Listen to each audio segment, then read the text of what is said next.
What's up, everybody? Welcome back to another episode of a Thinking Man's podcast. If you're watching now on YouTube, please subscribe to the Muscle Media Network channel. Like the video, leave us a comment, let us know what you think. Share it with a friend, send it to somebody. Ring the bell so you're notified every time we post videos. As always, this episode is brought to you by Kodiak Bodybuilding Apparel. Train hard, die strong. Thanks to Chris for supporting us, supporting the channel. He just sent me this hoodie, and I haven't been able to stop wearing it. It's awesome. It's gotten chilly out here in the Northeast, so thanks to Chris for sending that out. If you guys are interested, you can check it out on the website, Kodiak Bodybuilding Apparel. And so today we are back. I'm here with my good friend Tommy Styles, and I think we're going to do a little bit of a mashup episode. We got some questions. We're going to do a couple physiques. I think we're probably just going to rant and talk shit at the end. It's going to be good. Tommy, how you doing, brother? Good, man. It is not chilly out west, bro. We just set a record yesterday for it was like 102. It was like the hottest day on that day since I think the record was last year. We broke it, and then we broke last year. Yeah. So damn. At this rate, I can't say the same. I think we've had a couple of days down in the 40s out here. Jesus. Yeah. I got a question to fire us up. So yeah. What do you think the next biggest trend will be in the optimal lifting crowd? This person may or may not have been trolling. I don't know, but I think it's funny. Oh man. It's tough to say. You know what it is? It's impossible to pinpoint it, but whatever it is, it's gonna it's gonna ride on the back of one poorly designed study that was done on untrained 18-year-old undergraduate kids. And it's gonna tell us that doing all your leg exercises with a butt plug in increases hypertrophy by 40%, and that's going to be the big rave. No, I don't know. A lot of times I almost feel like the optimal shit, they wind up, the studies or the science crowd, they wind up bringing up some topic that bodybuilders have been bro sciencing for years and saying like, whoa, like stretch partials work really well. Like, no shit, motherfucker. Like, we could have told you that 15 years ago. Like, there's shit no Dante kidding. was talking about in like 02 that just came to light last year. Yeah. Or like it'll be like, oh, like high glycemic carbs are great post-workout. Like, no fucking shit. Like, no kidding. Yeah. I think the biggest thing for new lifters and young, listeners of this podcast to be careful. The word optimal isn't a bad word. It's the use of that word in certain situations. Like, I want to do things optimally at this point in my life. I spent a lot of years making mistakes in order to get to a point to where I could make optimal choices with bodybuilding. But at no point does the word optimal replace hard work.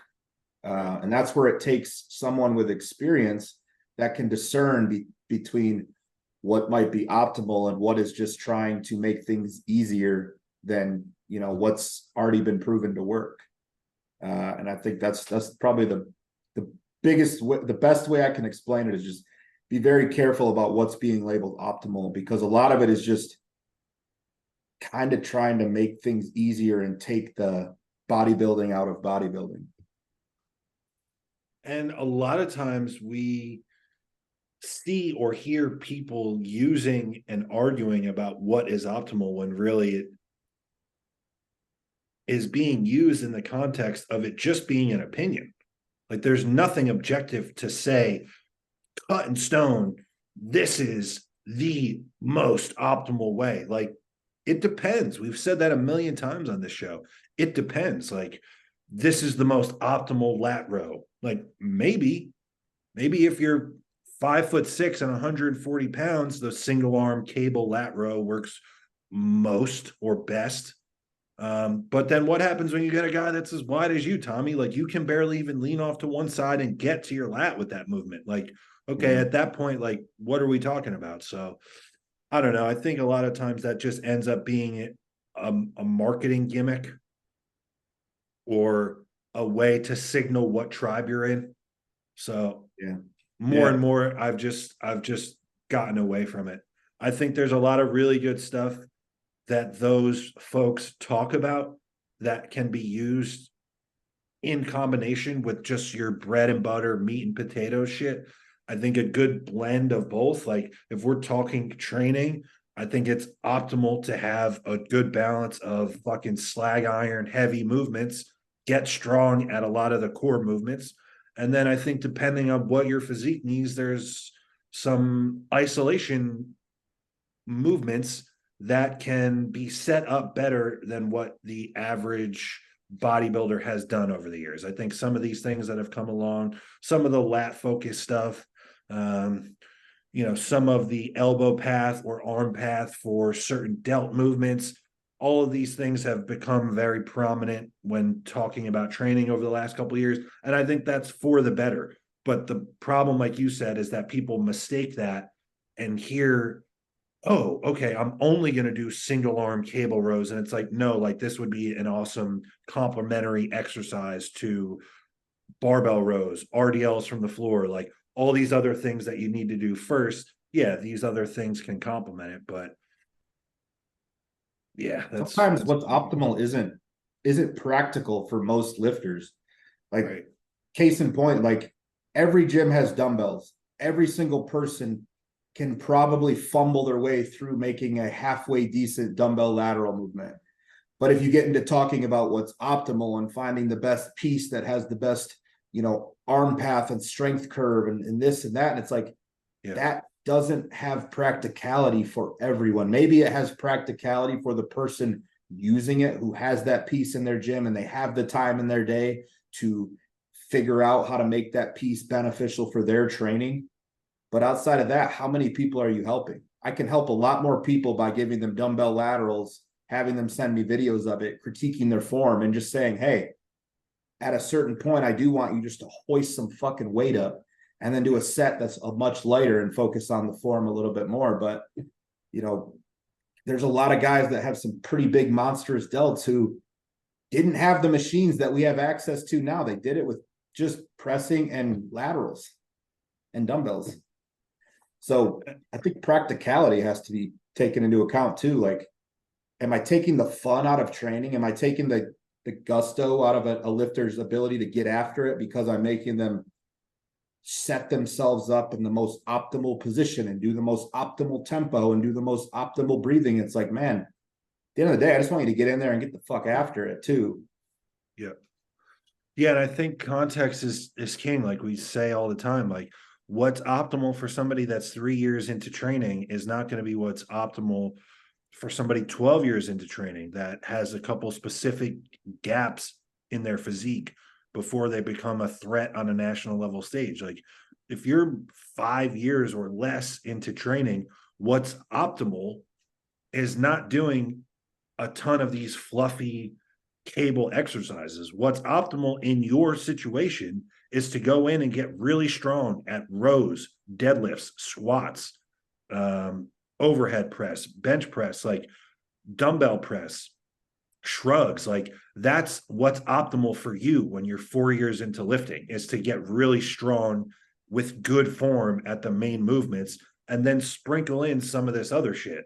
What was optimal for me at 11 years in is not what's going to be the same for somebody 3 years in. For me at 11 years in, at certain points, what was optimal for me was doing 20 sets of arms or 20 sets of laterals. Like that's what turned out to be optimal for what I needed at the time. It's ever changing though.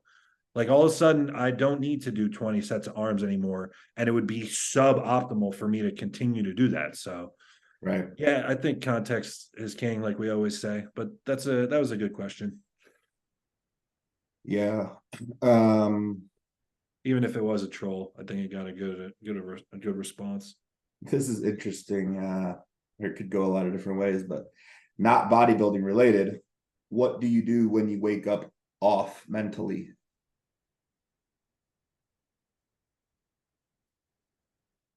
Walk me through your morning if you wake up and you're like, fuck, I'm off. I don't know. The shit's still got to get done. So I just do it. I don't know. You just got to sack the fuck up. I don't know. So it's Even pay attention to it. not really. I mean, I mean, like I noted, I might say to myself, fuck, I feel like dog shit. And then I'm just moving. Like movement is just, I can't lay in bed all day. What am I going to do? Lay in bed and fucking sob all day? Like, no, I got a lot of people that rely on me. I got a lot of shit that needs to get done. I have a real struggle going to bed and laying my head down at night if I haven't dotted all my T's and crossed my I's. So I just got to get moving. Action will make you feel better. Laying around and moping is just going to make you feel worse. Yeah. I mean, if you're sick, that's one thing. But like, I don't even really know, like off, like, what do you mean? You woke up sad? Like, I don't know. I think, yeah, I mean, all we have is our perception of what the question meant. I took it as like, yeah, you're just mentally off, maybe waking up depressed or down or whatever. So I actually have more mornings where I wake up in that state than I do like, all right, let's get the day. Like, I don't know. I'm on autopilot for a good chunk of my start. Yeah.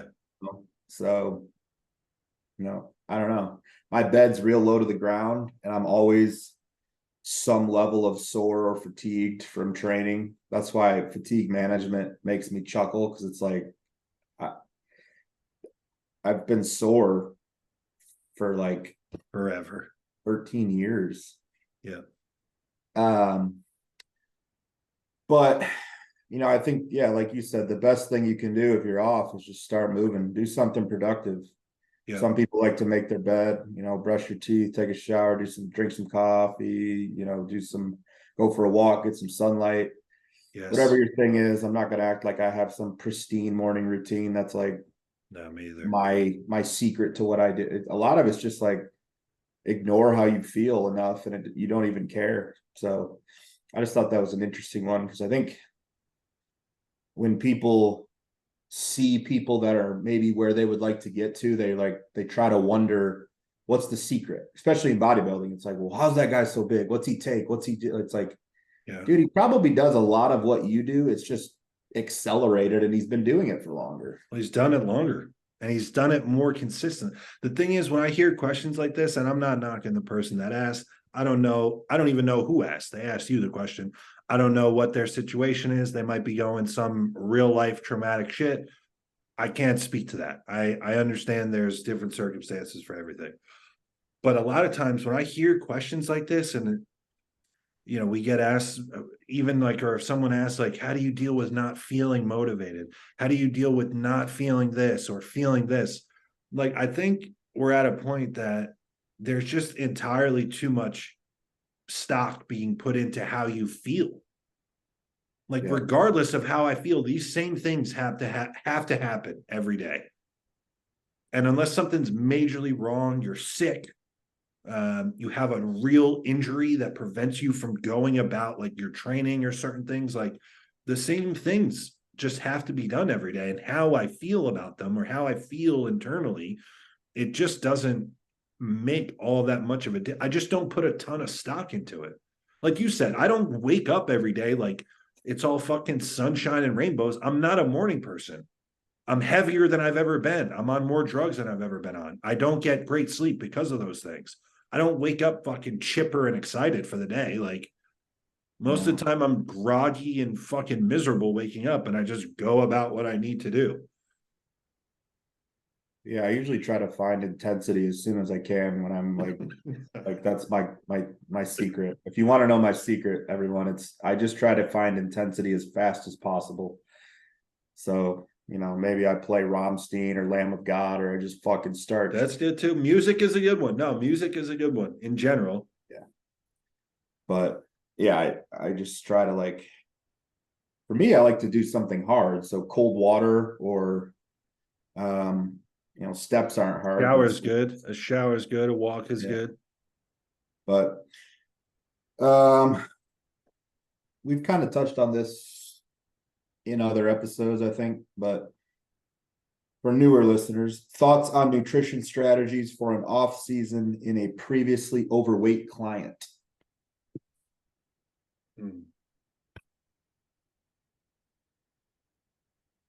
I'm guessing that's all they gave you. So I'm going to just think out loud. When I hear that, then I'm starting to think like, are they still overweight? Did they mention that because the weight is currently a problem? Or I coach this guy. He's not, he's still coming down. It's not that the weight's a problem. It's that there's still the body mindset? fat. Oh, The body fat still needs to keep coming down. Oh, To okay. get to a point to where it would be acceptable to then push up. He's the Okay. leanest he's ever been, but it's Yeah. also still not lean enough to start a proper bodybuilding off season. Yeah. I mean, the strategies, I'm a big fan at this point. I've circled in and out of this theory or this philosophy, but at this point, with a lot of people, I have different diets for different days, whether it's a high day for a priority body part, a regular training day diet, a rest day diet. I think that's probably a good setup. It can give you the opportunity to have variety in food sources, and it can make your meals look different. Like, this guy's still in a place where body fat has to come down. So carbs are probably, or just in general, not this guy's particular situation, but in general, if you're in a deficit or a fat loss phase, a contest prep, a diet, whatever you want to call it, rest days are a good time to kind of use as almost fat loss days. You're not training, you don't require a ton of food, you don't require a ton of carbs.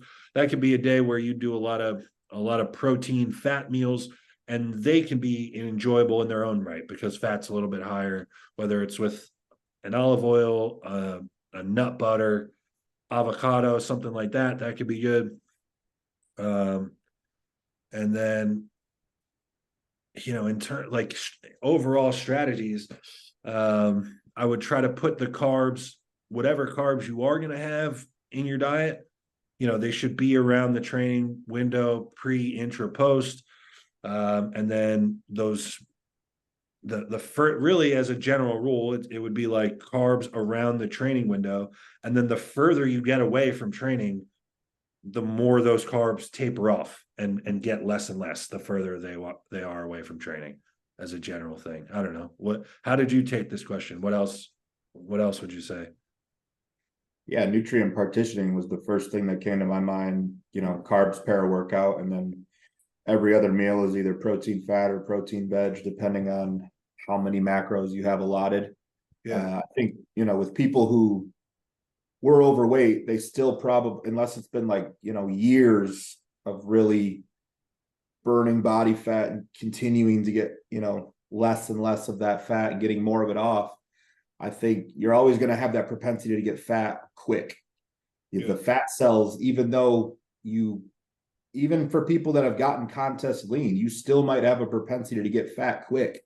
That's why when we talk about the post-show rebound, which we can get into that separately moving forward, but you can fuck it up in a way that you can really fuck yourself body fat wise and really ruin your off season before you even start it. So because the fat cells on a person like that, they haven't shrunk. You might not have body fat or be at a lower body fat, but you still have the cells that are gonna, you'll blow up quick with body fat, not just like water and glycogen, like someone like me or you. And that's just, that's part of the hand you played when you were fat. It's not, genetics, all that shit. Like, because of the way you lived your life for X amount of time, that's just how you have to play it.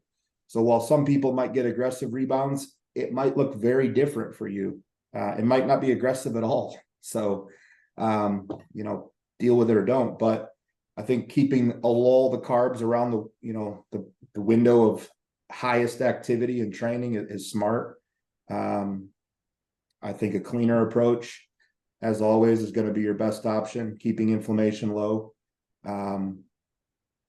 probably going to be someone who has a good bit more activity. Maybe you're doing more cardio in the off season than somebody who's able to keep it leaner and has more muscle. Those are all just different things I think of. I think with that type of person too, I'll probably go with a higher protein approach than I would even on anybody else. Is like a much higher protein approach, because carbs are probably going to be pretty low, because I'm only going to be giving them pre, intra, and post at most. Yeah. So, that'll keep them satiated.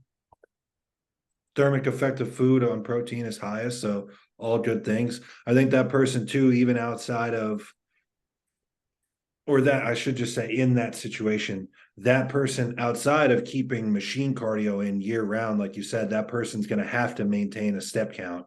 You can't afford to have times where you just sit on your ass. right. Like as a general rule, like, of course you need to rest like anybody else, but you can't have weeks on end where you only do 3,000 steps a day. You will get fat. You're that body type that will get fat. And whatever program or plan your coach puts in place, those people just have less room to miss on the plan. So adherence is almost more important than the plan itself. Absolutely. And then in regards to training, I'm just thinking out loud. Because I had heard David Goggins say the way he lost all his weight and why his skin is like perfectly intact, he accredits to super high repetitions. Yep. So I've often thought that maybe that approach for someone who's in a different place, maybe they're coming down from being heavy. That could be an option, like getting outside of the muscle building rep ranges and running, 20, 30, 40 rep sets. He said he was even doing sets of 100, like with an empty bar. Yeah. So that's one of those things where just one person saying that they did that and it worked is more evidence to it being viable than science will ever give us. There is never going to be a funded study of an obese person strictly training with light weights and obscenely high reps compared to cardio, like on a machine. There's never going to be a study that compares those two things. Whereas we have one person at least that did it. So yeah, why not? It's worth trying. It's not going to make you any fatter. Right. And then even in bringing up David Goggins, I think another strategy that has to be considered and talked about is, I feel like if that's your scenario, like you were overweight, you have to kind of adopt what people are going to deem a sadistic mind. Like you have to be almost more obsessed than the next guy because that was your scenario. Yeah, you're behind the 8 ball. Bodybuilding is obsessive as it is, but I think for someone like that, it's like you have to kill off that previous version of yourself in full. Yes. And it might take years, depending on how long you were fat. Maybe you were fat all through childhood and into your, adult years. So maybe there's like a funeral that needs to be had at some point because you finally killed off that fat version of yourself. And now you can finally put that to rest. But that's probably going to involve a pretty calloused mindset. And anybody who's heard David Goggins, there's not another like him. Yeah. And that is similar to what I was saying about like adherence. You got to that position of being heavy because you couldn't control what you were putting in your mouth. So to reverse that, you are going to have to be more obsessed with that control than the average person. Like you have to be hyper focused and hyper obsessed with the fact that you and only you are in control of what goes in your mouth. So like, just have a bite, like all these little things that, the average person or a muscular bodybuilder could get away with.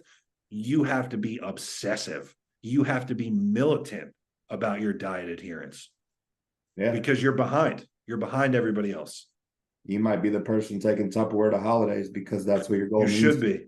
If competitive body, if we're talking about going from being obese to competitive stage bodybuilding, you need to be a psycho. Yeah.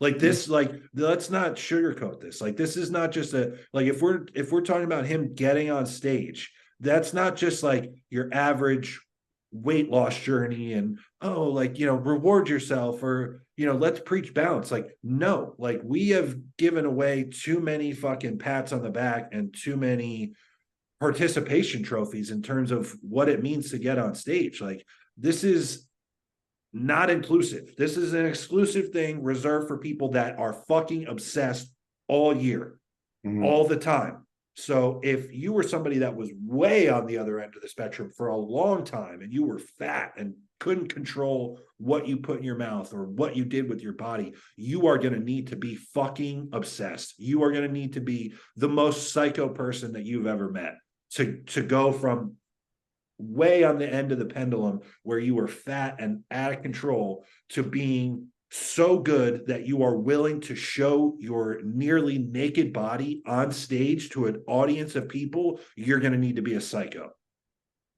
Yeah, no doubt. I mean, there's no other way to put that. Like, like you said, you're getting on stage damn near naked you're going to be judged by a panel of people on your size, conditioning, and symmetry. Conditioning is the key of that criteria for you, because at one point you were, by medical definition, obese or overweight, whatever that looks like. So those, I think that's definitely some good strategies, mindset being the most important. Yeah, good luck with it, brother.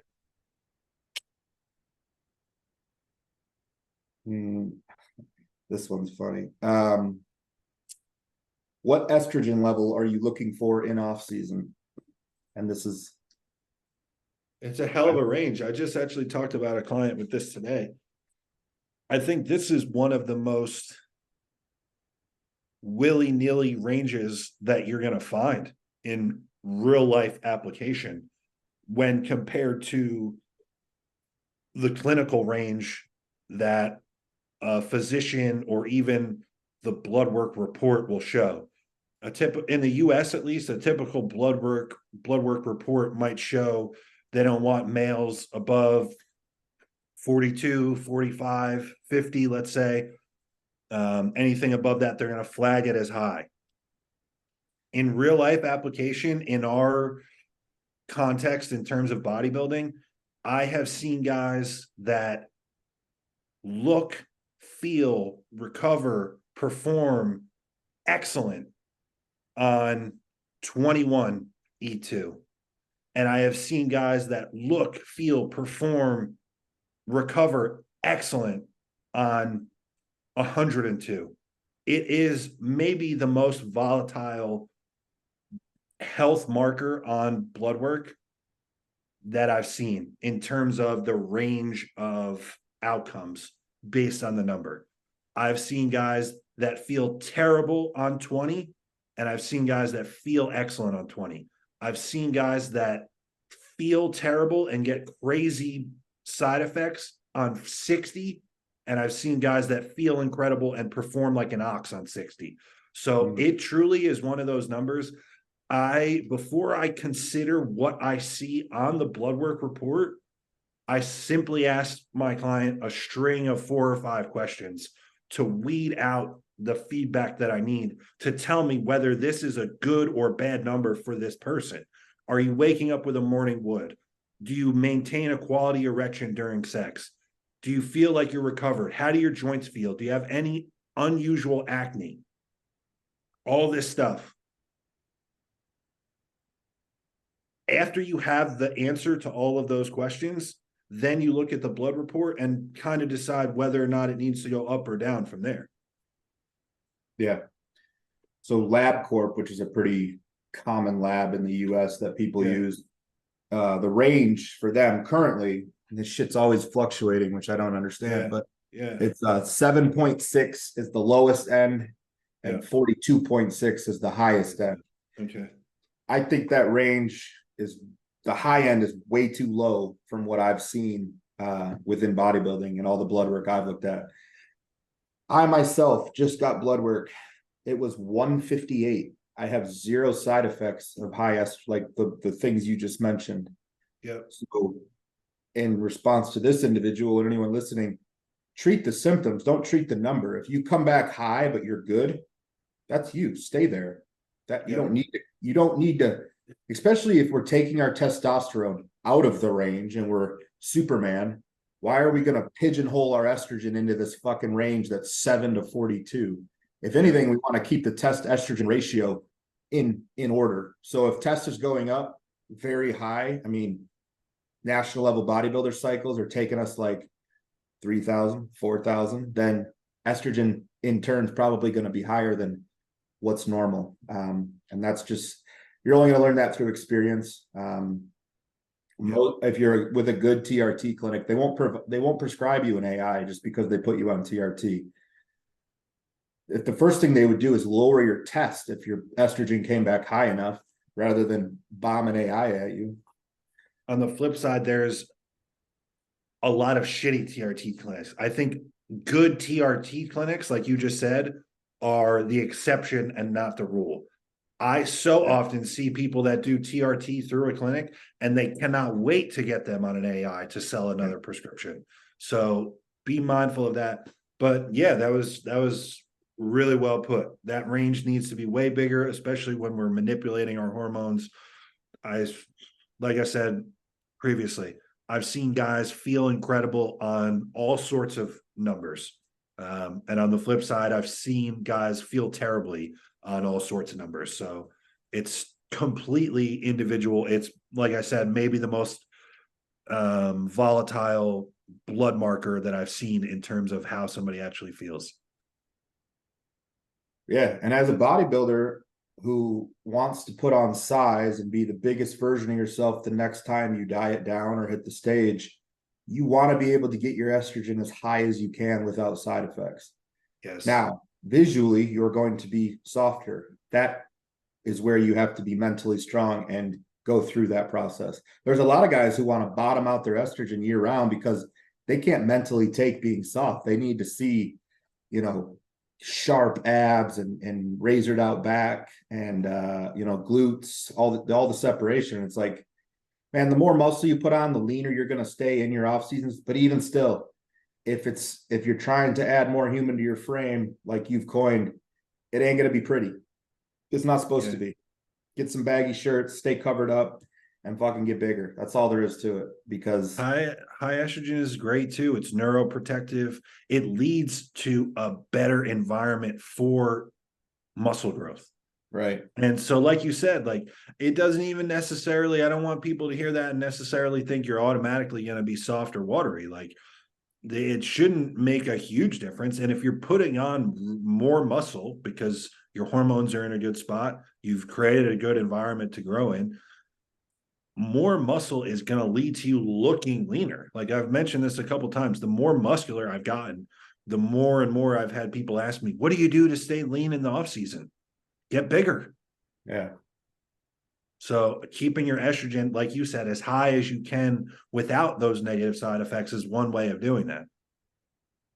And then if you're someone who finds that side effects come for you a lot sooner than others, then that just, cycle design becomes the next way to still find a way to progress, but control side effects.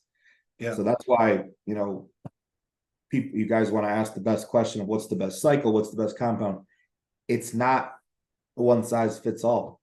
I mean, you and I are a perfect example. We are polar opposites of how we approach off-season cycles for ourselves, simply because we have different chemistry, different hormones. You know what I mean? Completely. I have guys who they need very little test because their test levels are insanely high. But they're going to aromatize a lot more if I give them too much test. But I can give them, Primo or anything that doesn't aromatize as a way to give them to get them super physiological. So there's no one size fits all, and that's where having a coach that understands that and isn't just giving you the same cycle that their coach gave them, which is over probably 50% of them, if not more. It's you get what you pay for, guys. Like, you want these answers black and white so you can try to do it yourself. Like, you're going to learn more about your body working with a coach who knows what he's doing and is going to save you time by giving you the best path possible. This is why I was saying that optimal is an opinion and it's context dependent, because like you said, the optimal cycle for me in the off season looks much different than it does for you. Mm-hmm. Yeah, much different. So, exactly. That's what my point was. Like, I always want to do things optimally at this point. I'm 32. Sure. Did so many years of so far from optimal possible, but it's like, Yeah. at no point do I want optimal to be the easy way out or some new fad that's popped out. And it is ever changing. What's optimal for me right now at 31 is probably different than what it was at 25. Yeah, I think we had one on Facebook that we'll hit, and then we Yeah. can get into some physique critiques and then talk some shit. All right. So this came from the Facebook group, guys, Muscle Media Network Facebook group on Facebook. Just request to join. One of us will approve you. We got a pretty good thing going over there. It's a nice little community, a lot of discussion. We talk pro bodybuilding, we talk different shows, we talk about stuff like we're answering right now. So if you like bodybuilding, you want to learn and you want to be a part of a group that is the same thing, join, men and women alike. So yeah, how would you approach maintaining as much muscle mass as possible during a training layoff/rehab phase? Would you pull body fat off in the meantime or just try to maintain weight?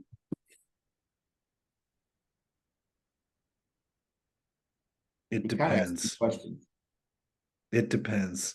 So for me, I've just recently went through this, and I'll share my experience. So I had gyno surgery, and it also coincided with the end of a cycle for me. And so I knew I wasn't going to be training. And then even when I was going to come back, the first couple of weeks of training were not going to be the best. So what I did is I used my time leading up to and then after the surgery while I was still recovering to pull body fat off. I tried to aggressively diet. Now, he asked what's best for maintaining muscle. I think it's pretty tough to lose muscle, to be honest. He didn't say if he's natural or if he's on a cruise or whatever. If you even have TRT in, it's going to be even more difficult to actually lose muscle. You're going to lose a ton of intracellular water and glycogen. You're going to look and feel smaller. But that's going to come back quick. And I think it will come back even quicker and go beyond where you were if you use this downtime to get lean and set yourself up to grow, especially if you can get yourself lean either off cycle or on TRT on a cruise, because then you can come back and put food, training, and PEDs in all at once, and you're going to have a hell of a rebound. Yeah. No, I think that's a good approach. In regards to the losing muscle thing, I agree. I can't remember where I heard someone talked about a study, and I'm not a huge study guy, but basically they said they did a study on the effects of muscle loss on Navy SEALs. And keep in mind, those guys don't follow bodybuilding diets. They aren't tracking their protein. They go 24 hours without food sometimes, and they don't have good sleep patterns. And the results of the study were that it was not even quantifiable, the amount of muscle that was lost, meaning you're not going to lose muscle. So remove that thought. You're just going to look super flat and deflated, not have any nitrogen retention in the muscle because you're not moving blood. I mean, think about how you look after you've been sick. Yep, exactly. You feel like mentally you're like, fuck, I look like I don't even lift. I lost all my progress. Like, no, you just haven't moved any blood. Now, I think if it's going to be a training layoff/rehab, like you're going to have a surgery or whatever, that's a good approach. You definitely should be hypocaloric would be my advice, or how I would guide someone in that situation. Yeah. Initially, when I read this, I thought he was talking about a cruise off of gear and how to approach that. So I was going to jump on that one a whole different way, but I did see that it says training layoff/rehab phase. So we can assume that means you're not training, or you're training at such a low level or such a low frequency that it's almost negligible. Yeah. For the topic of discussion, how to approach maintaining muscle and everything in regards to if you're cruising. I don't think you should change a thing at all. I'm recently started a full cruise myself, and I just heard a podcast where Milo Sarshev was talking about their approach to coming off gear when they were training, and he said him and his training partner would force each other to train harder when they were off than when they were on. And I think that's such a good mindset to have. That's how Dusty and I did it for a long time too. You couldn't tell if we were on 200 test or blasting a full cycle the way we train, because it never looked any different. Throughout the time that you're cruising, maybe you'll lose some reps just based off endurance. But at no point should you create the crutch in your mind of, well, I'm off, so I can't train as hard, or I won't don't bring recovery into it. I think I've heard a lot of people doing that, and I've kind of been guilty with some of my clients, telling them to pull their volume back as needed. Like, nope, I want you to go in there and force yourself to do the same amount of volume. I mean, you know your body, if it's absolutely giving you the warning signs or the red flags of like, hey, call it here, that's different. But don't mentally decide that just because you're on 200 or 150 or whatever that looks like for you, that you're going to train any different. Like, do what you've been doing. I wanted to throw that in because I think there's a lot of people who, anytime they go on a cruise, they almost take a vacation from training hard. Yeah, that's a good way to waste the first 4 weeks of your next cycle, is basically treating your cruise like it was a break and then having to fight for what you lost on the first 4 weeks of the cycle. Whereas like what you're going to do, where you're just not going to allow yourself to regress, then once you hit the ground running on your next cycle, it's only up from there. Like you're reaching new heights. So I totally agree. I'm not going to beat a dead horse with that. I think it depends on your situation. In a situation where during your cruise, the goal was to hold what you have, that's exactly the way you should do it, is what Tommy said. In some situations, and I wouldn't even say I've been guilty of this, like it's a bad thing, but I do this sometimes with clients, especially guys that need to grow a lot, maybe to fill into a weight class or move up to a weight class. I would rather miss in a massing cycle with guys on the side of too much body fat and too high of a caloric surplus than not enough. I don't want to leave any progress on the table in terms of size.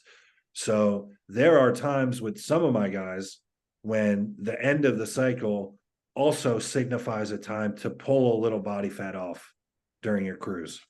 That doesn't mean you train any less hard or anything, but just in terms of calories, I use it as a time to pull back, clean somebody up, and similarly to what I said before, almost set up a slingshot or a rebound for that next cycle. You spend 6 or 8 weeks in not a super aggressive like contest prep diet, and I'm not even thinking about it like a mini cut a lot of times.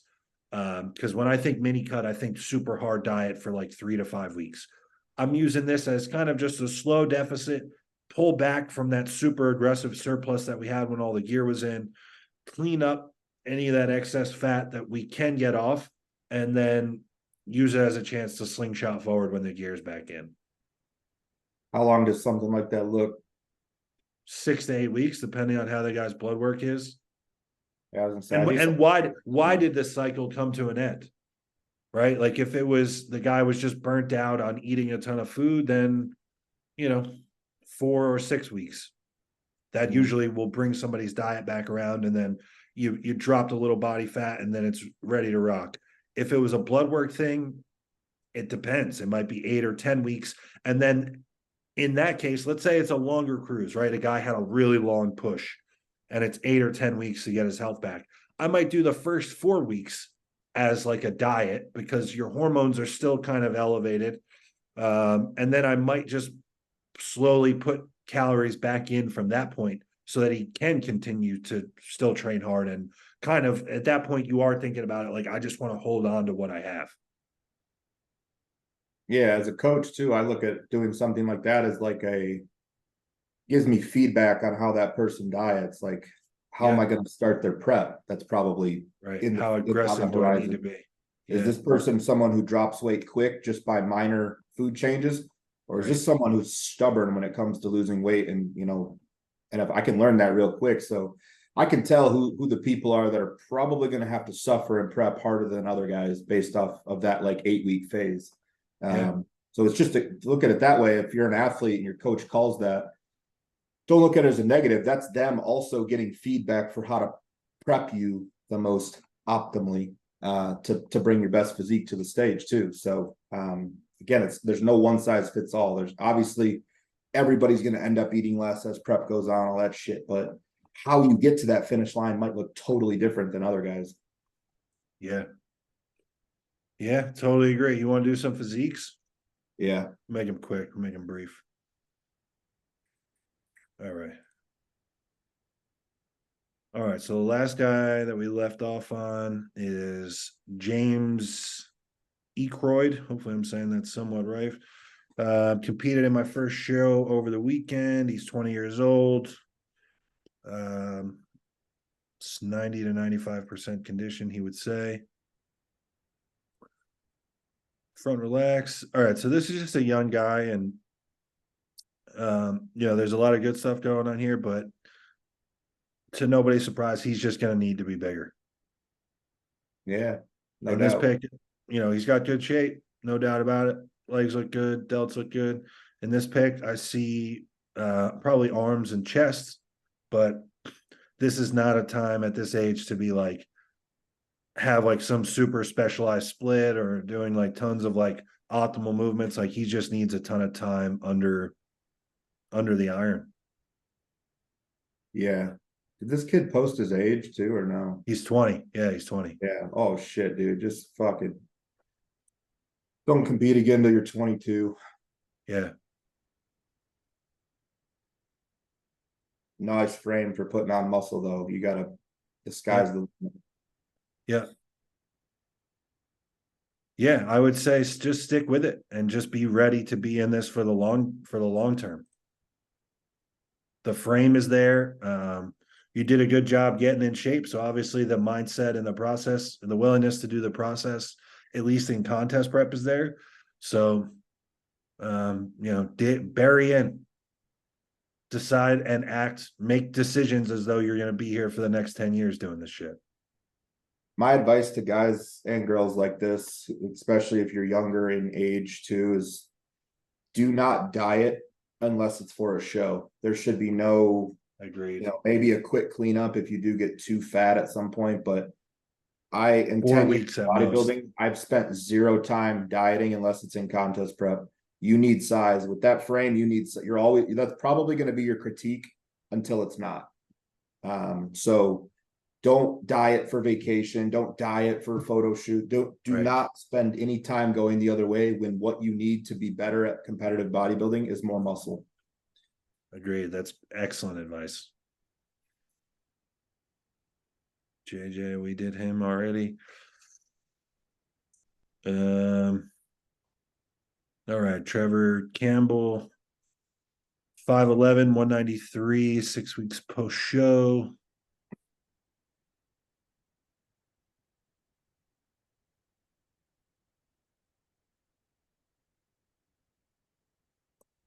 All right, Tommy, what do you think? Yeah, I mean, needs size, dude. You're our height, so you're at least a heavyweight, maybe a super, which means you got to get to 250 plus and walk around there, probably more too. Probably more. Set that as your benchmark for now, considering you're 193.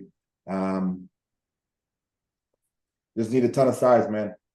You're gonna need to do all the meat and potato movements and keep a fork under your pillow next to your right hand. Eat as much food as you can. I believe he's working with Chris Fine, so Chris knows all about putting on size. So you're in good hands there.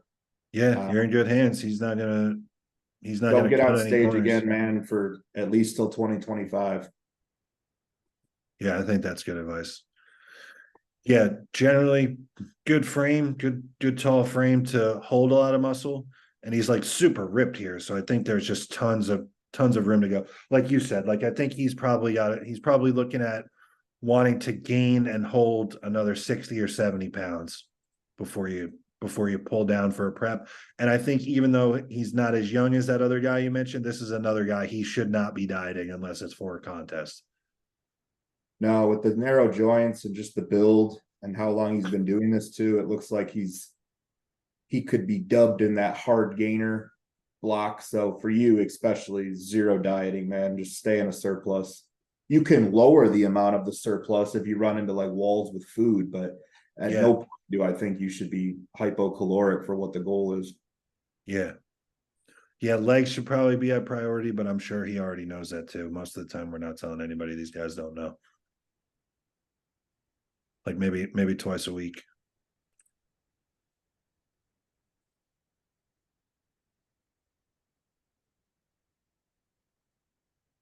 All right, Taylor Wilkerson, 22 years old, 5 feet tall, 145. Wants to compete in bodybuilding more so than classic. All right. Yeah, same deal. I would say just needs to be bigger. One positive of being 5 feet tall as opposed to 5'11" or 6 feet tall is you have a shorter journey in terms of time to fill out this frame. It shouldn't take you as long. Tommy, what do you think? Yeah, so this is my client. We just started working together. First show is going to be about a year from now, a little over a year. So, good muscle bellies, good insertions. Right at 5 foot, you part of the work's done just based off of height. A lot less frame to fill out than us taller boys, but at the same time, the process of muscle building still remains the same.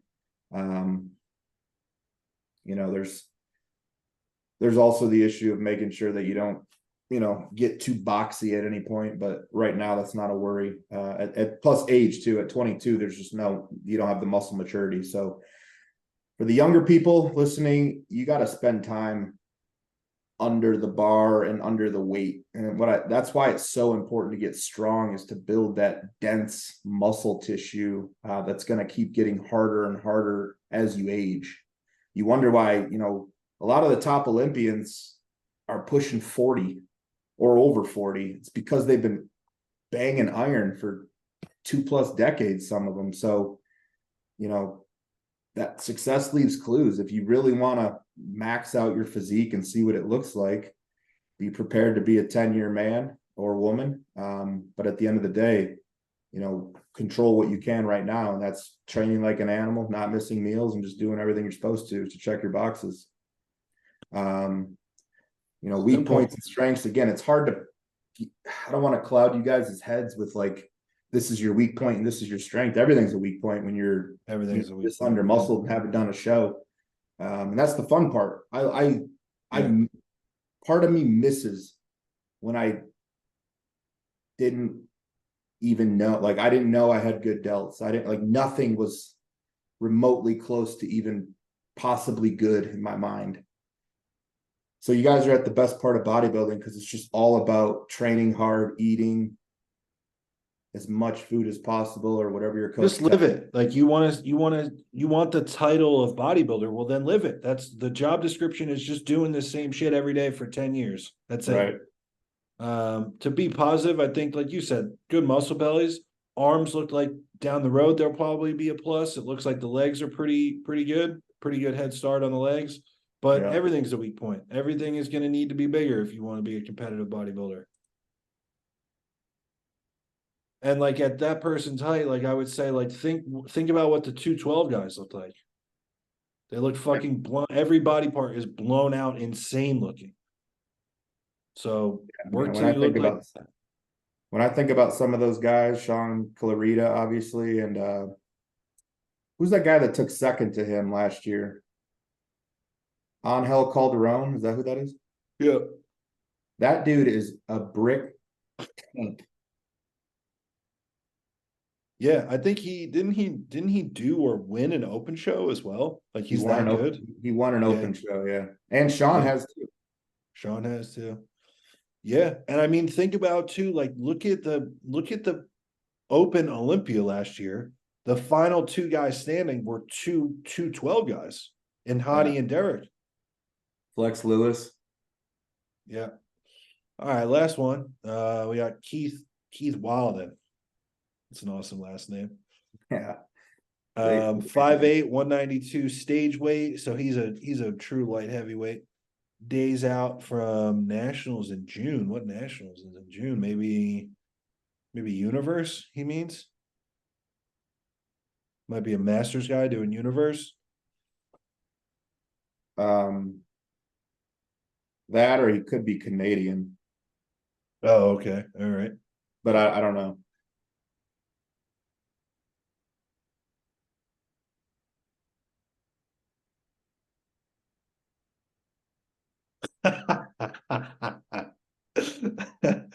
The side baby That's pose. great.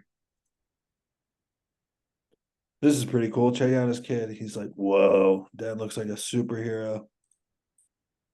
What do you think, Tommy? Physique critique. Okay, no, this so I did universe. Okay. Oh, you know what? I was there for a client and I saw this guy.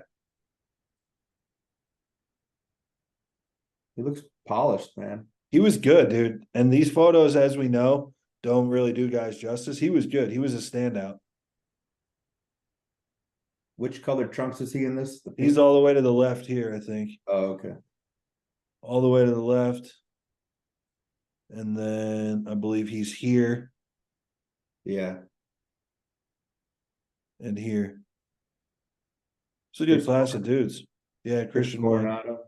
Rocco, he was I believe second here.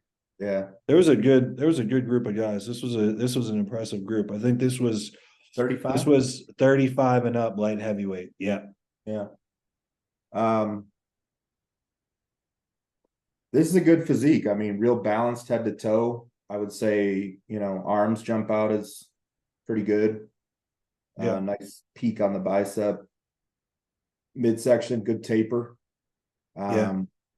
Chest is a little shallow, could use some more density there. Yeah. Nitpicking, I would say legs can keep coming up, but I assume he was that was the first call out of that. It show. was. Yeah. I don't know where he placed, but I think he's probably knocking, and he's just got to keep making, incremental improvements. I didn't really have any critiques on his conditioning. It looked like it was Me either. could have been it's splitting hairs at that point. Plus, with those pictures, it's hard to tell. In person, he was good. Yeah. Conditioning was good. So I'm with you there. I think because I see the quads in these front shots that he just stands them true and square. Uh-huh. And I don't think I would have called them out as being a weak point. I know a lot of guys like doing this on the front double. It does show a little bit more like adductor line. But to me, when I see this, I think he's almost just leaving I see a gap in between his legs from this style of posing more so than anything else. Like I see his biceps jump out as a good pose, the taper is good, and then the legs look weak to me because of this posing and all this space here. Whereas then in these other shots, I don't think that's the case. I think he probably needs more adductor if I'm going to nitpick it. I think he probably should bend less at the knee in his front shot. But yeah, he's good. I mean, this looks like a guy that's put a lot of time in. Yeah, more adductor and then go to the back shot. This is a fucking killer shot. Yeah, it's a good most muscular. That's like a legit 8-pack as well. Yeah. That's one guy who does not have a hiatal hernia because he can do that. Yeah. Yeah. Let me get side chest is good too. Yeah, so you could see the adductors. I mean, he could pose them better, but they're also shallow from the back too, and the glutes could use more density. Yeah. Great set of calves. Great calves, and he's hard, man. You see this Yeah. conditioning through even the low lats in this pose. I would this is a guy that should probably, if he has access to one of those squat presses, leg press, widen out the stance and just put your knees in your armpits for a year. And I bet you Yeah. come back with a whole different look on those legs. Yeah, top to like front to back. Like you do that, like Yep. deep squats and deep leg press, man, will build everything that you need. Like he needs more adductor, that will do that. He needs a little bit more glute, that will do that.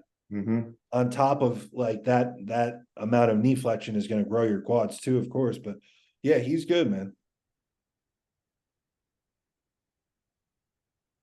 Yeah, because he's got the 3D. The legs are, from inner leg to quad sweep, they're pretty good. He just needs more density on the back of the leg. It's a nutty shot, and he looked damn good in person. One thing I will say though, and I almost wonder if he got knocked a little bit for this, is that it looks like he probably did his own tan, and it's not that it's not good. It's just that it stands out in a bad way. I think. You think it's uneven? Like, I almost think he looks green. yeah. Maybe, and I'm not saying this happened, but sometimes when you do your own tan and then you let the host tanner glaze you, it can have a bad reaction. Yeah. No, but that's a good one. I think that's one of the better physiques we've seen. Like I said, it just looks like it's a guy that's put in a lot of time. You see the difference, like we look at somebody that's 20 and you see their back pose, and then you see this guy that's, a masters competitor. It's like, holy shit, this looks way different. Thanks for the support, Keith.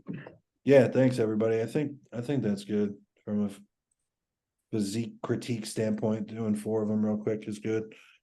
We'll leave something for the next time. And then any shit that you want to talk? Oh, what don't I want to talk, man? I don't know. Just same shit we were kind of echoing in our messaging today. It's just I don't want to sit on the perch and sound like 2 old guys, but when you're at a gym with guys that are 18 to 22, it's like, fuck. I was listening to the Eminem show when you were born. Man, the thing is, I don't know that I can even dismiss it as just young guys, or I don't know that I can even give a pass to people our age anymore, because I see the fuckery from people that are our age and older as well. I put up a post today where I said something like, there's tripods, there's microphones, there's expensive cameras. Recently, I've seen people wearing masks and costumes to the gym. It just seems like everyone at this point, I shouldn't say everyone, it seems like a big trend right now is to do almost anything for online engagement other than training your ass off. I'll wear a silly costume and a mask to the gym. I'll wear a microphone and show off my personality in between sets. I'll buy an expensive camera and have somebody edit it up. Like, why not just go in and work your fucking ass off and develop an impressive physique that will garner you the attention that you are so desperate for, as opposed to all this fuckery that goes on. And then even shit like racking your weights. Like, I would like to think and hope that anybody that listens to this show is not part of that group. But god damn, man, like, I'm the old guy yelling at the cloud, because it just fucking irks me when people don't rack their weights. The entitlement is unbelievable. And I stop or chase somebody down in the gym once a day, at least, to say, hey man, I need you to go rack your weights. Yeah. Because it just drives me insane. And then depending on how that person reacts is going to determine how much of a dickhead I am from that point forward. Because sometimes I have kids snap back and say, what? And I'll say, hey, motherfucker, does your mother work here? No? Then go rack your fucking weights. Because that shit bothers me, bro. It bothers me. Yeah, that one is. And the way a lot of people do it so nonchalantly. Like they're oblivious. Like they're oblivious. May have come up in that where it's like been accepted. at other places they were at. I also think about that too from, think about if you were getting into bodybuilding today and you go to a gym that's well equipped with good equipment by chance, whatever, you're not going to like a Planet Fitness, like you're going to see tripods everywhere. You're going to see shenanigans and fuckery. And in the midst of all that, you're going to see 3 to 5 hardcore dudes who are banging and probably look like apes around a bunch of chimpanzees or lions amongst hyenas. But if that's what you're coming into, you then have a choice. Do I want to be like the ape, or do I just want to be like the majority, which is the chimps?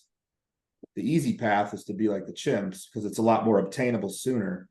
I think when I was going to gyms, when I first got going to like my real gyms at I want to say I was 18 when I got into like a legit powerhouse back around my hometown. And I mean, it was ran by a bodybuilder who had won legit overalls. And to me, that guy looked like, you could have told me he was a pro and I would have been like, yeah, for sure. Look at him, dude. He's a fucking tank. Yeah. And there was just hardworking manual labor guys who would come in there and bench press 405 and put 405 on their back and just wear old cut off t-shirts that they made themselves. And Dirty clothes. It was gritty, man. It was like, there was no censorship on the music. We didn't have to be inclusive. It was just, if you had a problem, that wasn't your gym. That's cool. Yeah. That was the way they ran it. And what an inception that was for me to learn about all the stuff I started learning about, just based off of like, there was a hierarchy that was established based off of how you trained. And now when you walk in a gym for the first time and you're younger or you've never been in a gym, you're going to see all this tomfoolery and dicking around. And it's like, that's the way I acted when I was going to the mall in high school. Like me and my friends would be assholes and skateboard in the food court and do stupid shit. But not in the gym. That's not where that shit goes down. In the gym, you're there to get better. You're there to train hard. And that's it. But it is unfortunate that there is a large group of people who are coming up and that's all they know. Bro, I came up in a mom and pop, like family owned gym, no commercial name to it, nothing. Ultimate Fitness in fucking Forked River, New Jersey. And we had some just old school hardcore dudes. And I will never forget, I was maybe a month into working out. And we had what I'm going to assume was like a retired bodybuilder / powerlifter.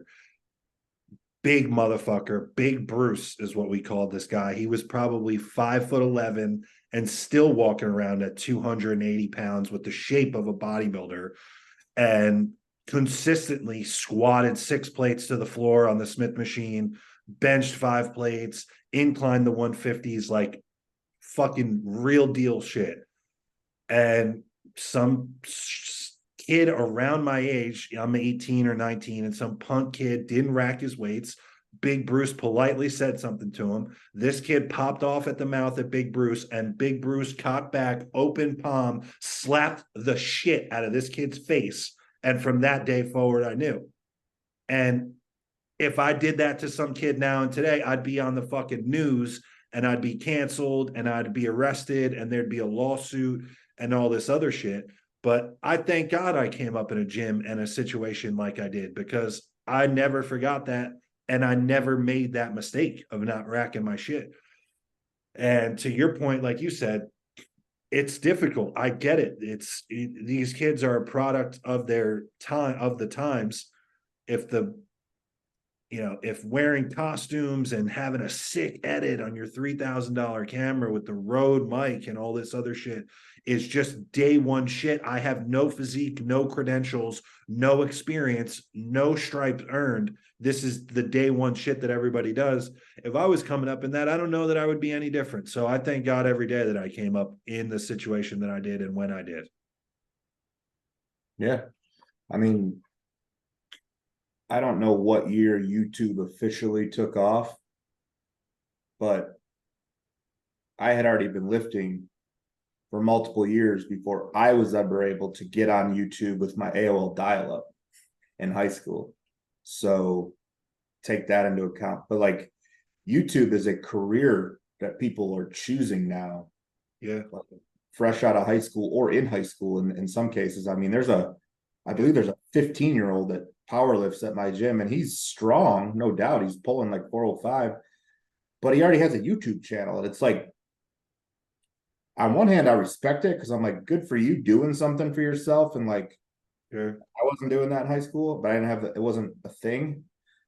But at the same time, I'm like, shit, that sucks. But it's also like, it doesn't suck because that's just the times we're in. You know what I mean? It's, you can hate it or love it, or you can get your piece of the pie and just make do with it and try to influence the best way you can. And that's kind of what I try and do. But don't get me wrong, man, when I'm in the gym and there's a bunch of bullshit going on around me, I'm like this between sets, because if one thing catches my eye, it could throw me off. And I could be like, Yeah. Oh, dude, it sucks. Like, I gotta go chase.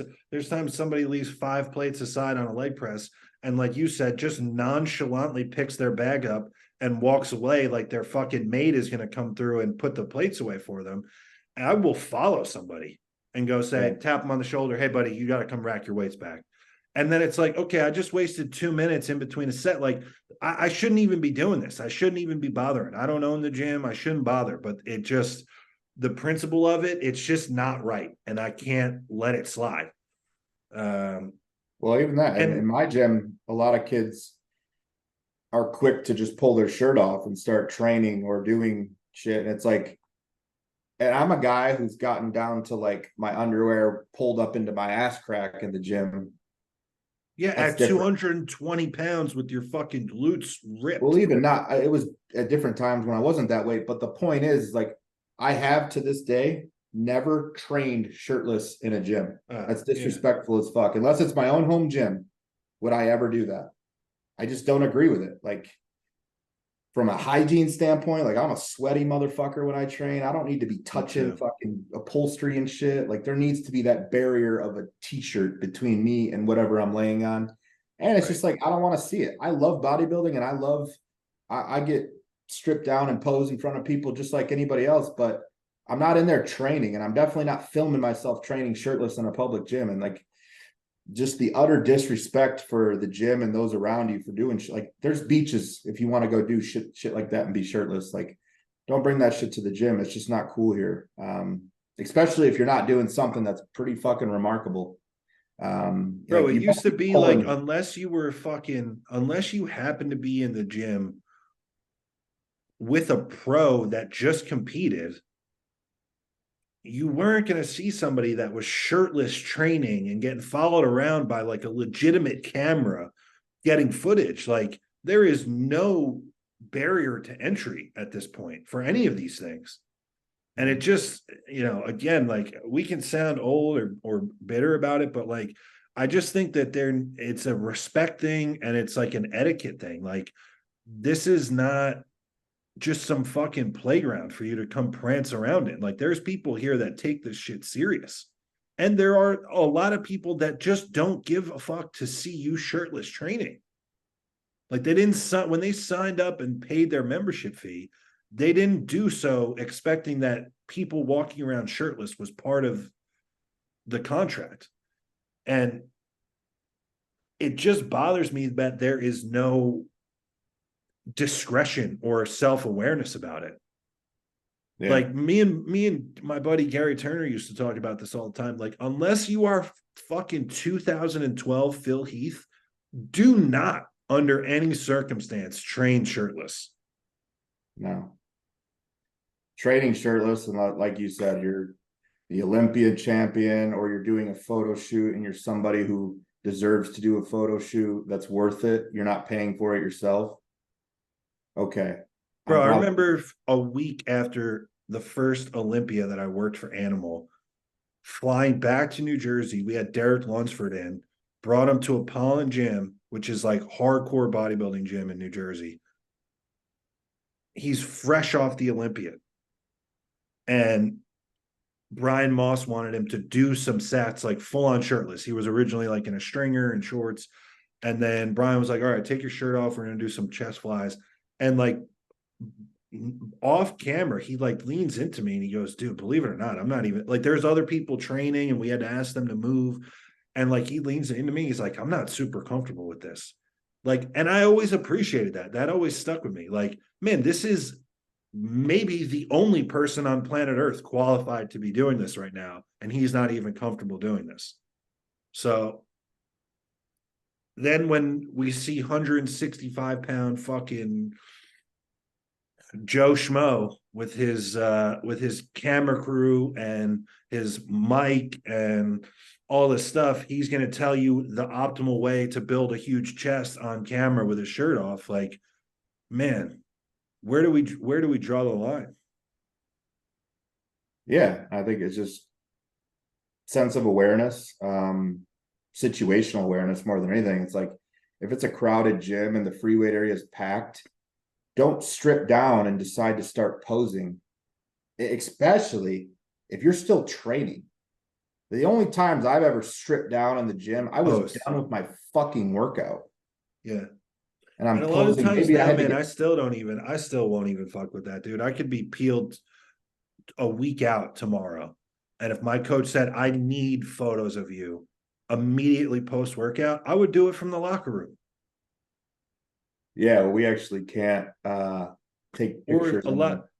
in the locker That makes sense. Or even like a lot of gyms now, like, man, like if you're in this gym that they're okay with you filming and all this shit, a lot of gyms have a fucking posing room. Like, I just can't. Or if it's the summer, go outside, go stand in the parking lot and take your photo. I just can't rationalize it. I can't. There's never been a situation where I've seen some shirtless kid training or stripped down posing in the gym section and thought to myself, oh, well, no, I mean, he's doing X, Y, and Z, or this is his situation. So that makes sense to me. It has never made sense to me. Yeah. No, I mean, if there's like a corner or somewhere out of the way where somewhere discreet. But when you're fucking literally in front of the mirror where the dumbbell rack is, like, I want to hit you with a 60-pound dumbbell. Yeah, I'll probably purposely like set up my camp in front of you, or I'll just try to purposely crowd you, and it turns into. Or like I'll purposely let go of the dumbbell when I'm doing a hammer curl. Like, watch out. But yeah, that's all right. Yeah, that's good. I'm gonna go eat. If you're still listening, folks, drop us your first gym and location in the comments. I think that'd be cool to know where everybody started. That would Especially, be cool. We got listeners from different countries. I saw we had somebody join the group earlier from Australia. So really cool to see the global community coming together here. Yeah, absolutely. Yeah, thanks for listening, everybody. We'll see you next time.